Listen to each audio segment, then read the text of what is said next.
I never finalize my outline for my talk until very shortly before I go on, because all day at that conference, I'm having conversations with people who I'm going to be speaking with. And I learn things from them. I incorporate phrases that they use and pain points that they bring up. So in my opinion, a big part of what makes a talk great is the listening that takes place before the speaker takes the stage.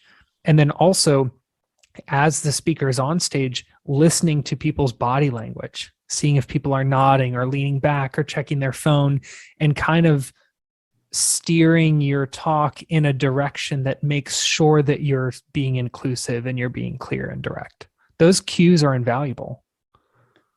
A couple of things you hit on there are absolutely critical. One really ties into preparation. How are you preparing for the speech, the presentation that you're going to give? And a big part, absolutely, you need to be prepared, but you can't be prepared to the point where you can't change. You can't be flexible. So as you get to a conference and you have your message ready and you're just hearing a completely or picking up a completely different vibe at that conference, and you don't change just because you're too scared to change some words, change the structure, the presentation is not going to go over so well. So I love that, this idea of, yep, I'm prepared, but I'm going to be listening the whole time I'm there leading up to it. And I can make the audible when we get to the line of scrimmage to change direction, so to speak.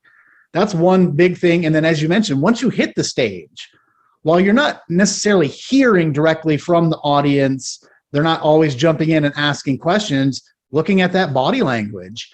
And there's this old adage of when you are giving a speech or presenting, you want to make eye contact, but a lot of people are just scanning the room as they're doing that.